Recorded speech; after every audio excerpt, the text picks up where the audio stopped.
Listen to what a doctor has to say on immunizations here. If this gets out, boy, this guy, they'll pull his license. If you're a doctor and you tell the truth, they'll pull your license. If you're a lawyer and you actually help someone that's being wrongly convicted, but you won't have a license. You know, everything's a license. You know, anyhow, this is what happens to good people when they tell the truth. How about Dr. Mary's Monkey? That's in my playlist. Check that out. What happened to a wonderful young lady that tried to tell the truth. Anyhow. English, sorcerer. And then in English, we basically did add a double suffix. We added a suffix on top of a pre-existing suffix, which is why that sounds redundant. Okay? English is a melting pot of interesting words and languages. Hey, Colin Freestone donated and says, I love your show, my brother. Thank you. Thanks, Colin. Thank you, man. I really appreciate it. That's cool. This is Jay Dreamers. Check his channel out. Emojis to Colin. Thank you. And High Impact Vlogs. To both you guys. All right, so sorcerer. It's a person who can source, essentially. Okay, but the word was changed, or there's another word that's similar, which is, where was it? Oh, we just had it. Sorcerer. Let's go back. Sorcerer comes from pharmakia. Okay, this is an interesting word. So if we type in pharmakia, can you guys see it up there? Let me make it bigger for you. Boom. Alright, so I just typed in pharmakia etymology. This is what pops up here. The word pharmacy is derived from Old French pharmacie. Pharmacy. Same thing. Substance such as food or in the form of medicine, which has a laxative effect. From medieval Latin pharmacia, from Greek pharmakia. Okay, so pharmakia, right? In Greek, pharmakia means a medicine, which itself derives from pharmakon, meaning drug, poison, and spell. Okay?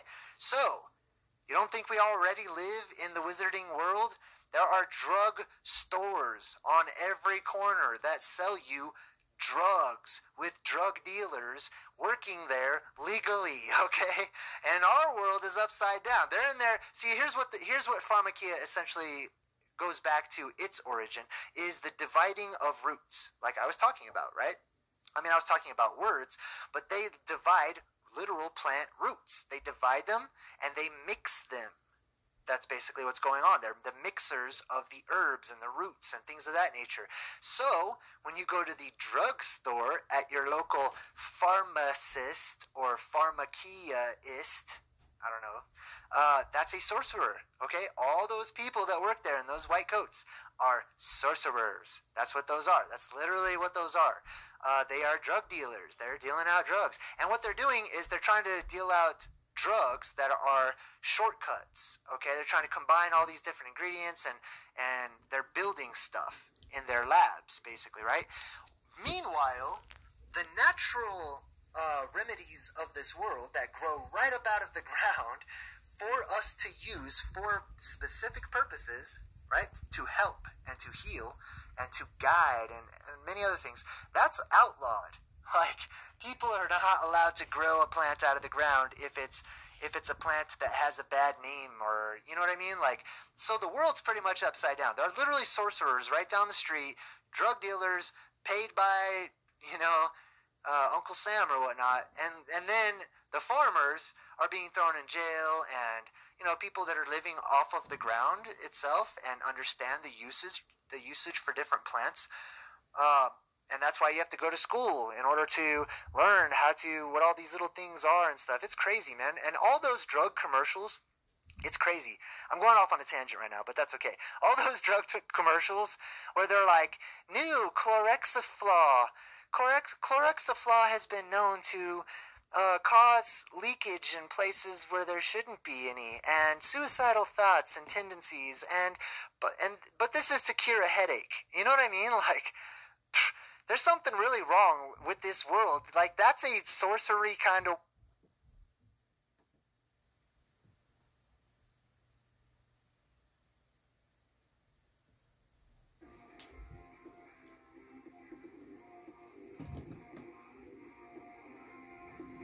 So there I am, trained in sort of anthroposophical medicine, which is all about the polarity between chronic disease and acute disease.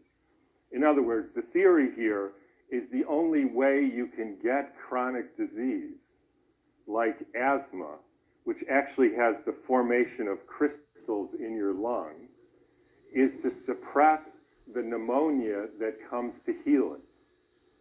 So when I was in medical school, I had a very dramatic example of this, a little boy in our clinic who had the worst case of asthma anybody ever saw. Asthma, you get a hardening of the lung tissue. The body comes along with inflammation, which is another interesting thing because nowadays we blame everything on inflammation. Inflammation typically is a therapeutic response. So anyways, it has inflammation, that makes him wheeze. Little boy comes in to the hospital with 104 fever and a complete whiteout of his lung. And for the first time, he wasn't wheezing. He was cured of his asthma because the warmth and the pus and the infection, it's actually in Nelson's Pediatrics, has a therapeutic effect on the asthma process. So I saw him with the attending pediatrician. I already knew that at the time. And I said, hey, look, he's not wheezing. Why is that? He said, oh, well, having pneumonia has a bronchodilator effect. So what do? We give him antibiotics, cure him of his pneumonia, give him his inhaler back, and that's how this thing works. So there I am now, 1988, and because I do pay attention to a certain extent to things, coincidences that happen in my life, I board a plane, and I don't even remember where I was going. And there on the plane seat that I was supposed to be sitting at is an open Scientific American, October 1988. I still remember it. So this goes way back for me. And the article was called Tumor Necrosis Factor. And was written by the head of Sloan Kettering Cancer Research Center, describing the discovery of a new medicine for treating cancer. And I'm just going to read you the opening line of this, this article. Rare events, properly interpreted, have been the source of much progress in science. The spontaneous regression of cancer is a case in point. Before the turn of the century, a few astute physicians observed that shrinkage of malignant tumors in patients coincides with the development of bacterial infections. They postulated that infectious agents or their products might somehow fight cancer. This notion and the later data that supported it prompted decades of search for a mechanism that leads from infection to cancer regression. Some evidence suggests the bacteria do not kill tumors directly, but instead strengthen the activity of forces in the body, sounds just like Rudolf Steiner, that are capable of restraining cancer. Blah, blah, blah. We discovered this polypeptide or protein that is produced in the body in the course of bacterial infections and kills tumors in mice. Right? There it is.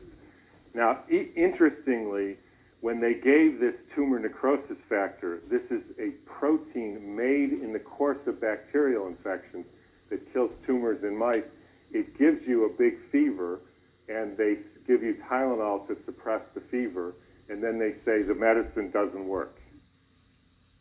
World, to me, that's a witchcraft, like the bad version, though. Like, this is the bad version of it. They consider it normal because we're used to it. But I watched this one episode of Sliders. Sliders is this old TV show about these people that can, like, go through portals and they end up on alternate Earths or alternate timelines or whatever, right? And they ended up in this one where Earth was, like, all ran by witches and wizards and stuff, and, you know, selling their concoctions and stuff, like, was normal. All of that was normal. Everything was totally normal. That's this world. That is the world that we live in right now. You live in a wizarding world right now. It's just that you have a spell cast over you thinking that this is not a wizarding world when you live in the thick of it, okay? Trust me, magic is everywhere. It's just it's used for different things. It's always going to be around. Whether or not people remember that it's around, that's up to them. But I know it's everywhere. holds us together. All right, anyway, enough of that tangent. Dennis L. says anti-anxiety meds contain fluorides. Same that's in the water. Sodium fluoride is poison. Ooh. Hey, speaking of sodium fluoride and interesting chemical ingredient combinations and names, right? I was thinking about something because I was looking up wizards and witches and stuff, and I was wondering if I should talk about vampires, because I believe they're pretty related, okay? Vampires and witches are pretty closely related, okay? Now, if you want to go back, and this is the last thing I'll say about witches, if you want to go back to the earliest mentionings, right, essentially, some of the earliest that I've come across is in the book of Enoch, when it talks about how the Watchers came down, right, and they had made this pact to basically not watch anymore, but participate, right? And they made a pact under penalty of death. And then one of the first things they did is they took wives, women, and they started teaching them arcane knowledge. They started teaching them the secret teachings of the earth and how to do things and how to use their magic and how to, manipulate substances and stuff like that. They taught their wives. That's their family. So they taught them how to do that, right? Like, it makes sense to me. They taught them how to do those types of things. And so those women that either picked it up from the visitors who come, those bipedal phantazoids, aliens, watchers, whatever you guys want to call them, okay? Either they picked it up from them because they learned it, or they were a survivor of the reset, okay? They were a survivor of the reset, they retained their memories, and they're just the odd one out now because they're stuck with all this, semi-useless information of today's day and age in a survival type situation. So, once they start learning to survive, they have the best and most interesting.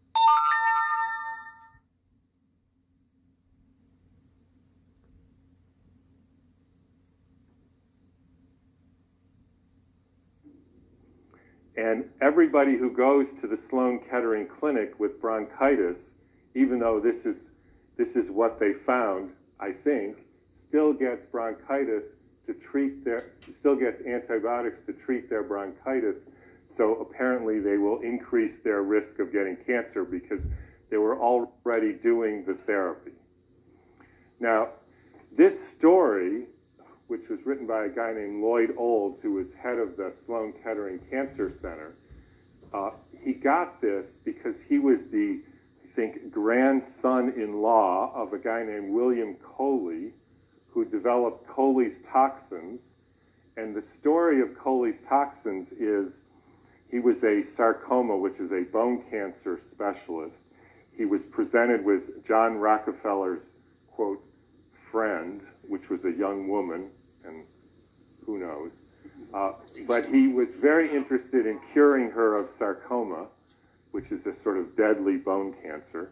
So they did what they did, which was the premier sarcoma clinic in the world at the time. Ewing, where the name Ewing sarcoma actually came from, was the head of the sarcoma department. And so they amputated, etc., her the usual treatment for sarcoma, and she died 8 weeks later. So Coley had the sense then to go and look through all the records of Sloan Kettering to find out what happened to all these people they treat for sarcoma at their hospital. It turns out they all died at the usual time, except one, who is a dock worker named Stein. And he went and all he could see was operation was never done. Stein discharged from the hospital in good condition. So that was about 10 years before. He goes and tracks down Stein, who's a dock worker, who's fine. He said, "What happened to you?" He said, "Well, I was in the hospital and I got erysipelas. And I had 104 fever for a month straight, and they never could do the operation. And then they let me go, and I've been fine since." And Coley had the good sense to not say, "Oh yeah, spontaneous remission, nothing to learn here. It must have been a miracle. We can't understand this." But instead, he gave the next person with sarcoma, because he knew their treatment, which, by the way, is almost identical to the same treatment we use today for sarcoma. He had them lie in the bed with a person with erysipelas. And he did that over the next 40 years. Well, for the first 10 years, he had them get erysipelas. 40% got high fevers and got cured. 40% apparently died from erysipelas. And 20% never get erysipelas. He thought that was a high death rate from erysipelas, this pre-antibiotic era.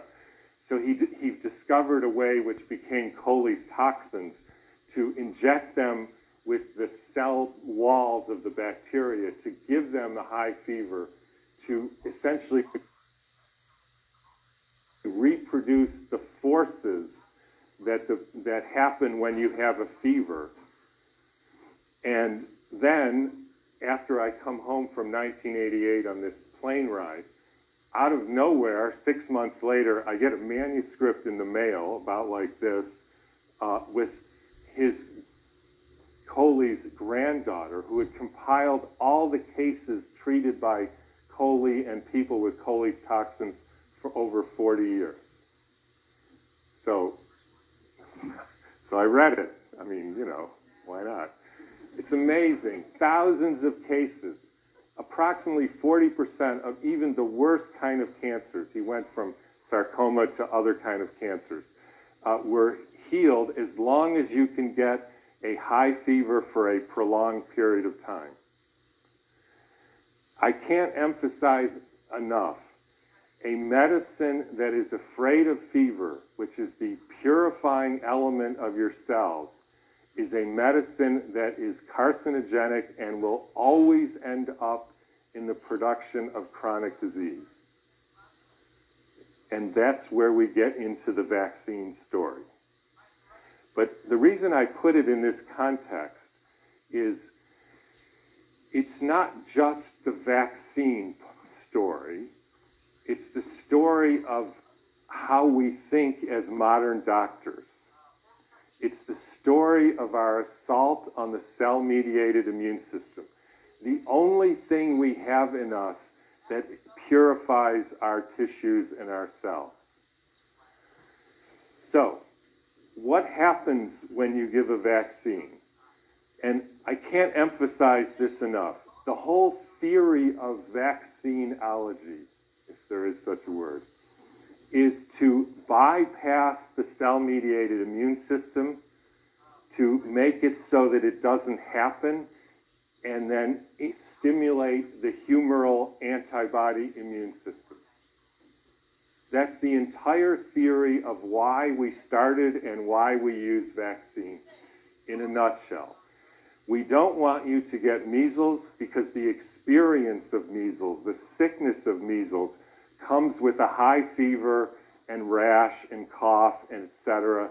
And of course, there's always a danger of that, even though the danger was basically, as you can see in all these charts, in 1953, 10 years before the vaccine was introduced, we went from 100 per 100,000 deaths in 1920 to basically zero in 1953, 10 years before the vaccine.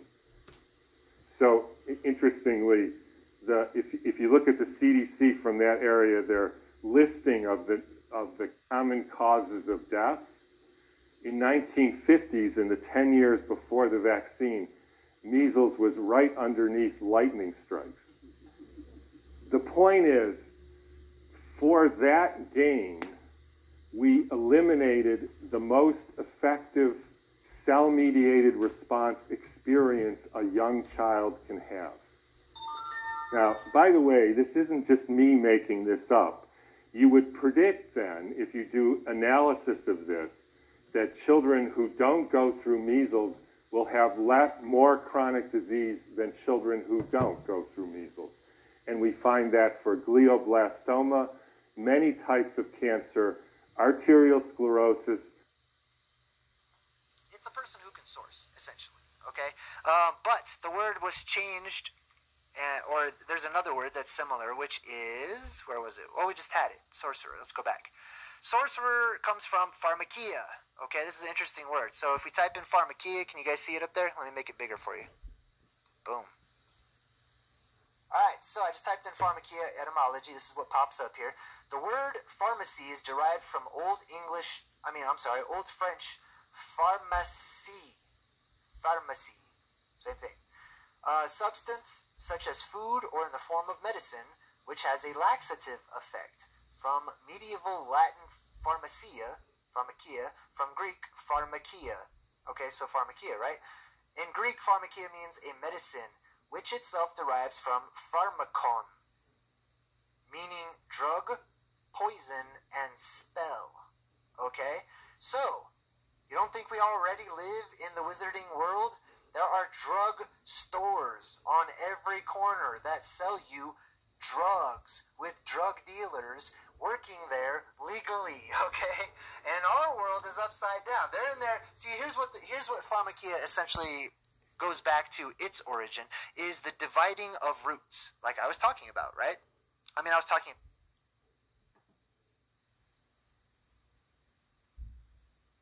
Osteoarthritis and many other situations that just not going through measles puts you more at risk of having other chronic diseases later in life. Of that, it's absolutely clear in the peer-reviewed literature. And it's simply a subset of if you either suppress or don't allow or preempt the experience of your cell-mediated immune system, it's like being 80 and you've never lifted a weight in your life, and now you want to lift 200 pounds and you can't do it because you have no functional immune system to do that with.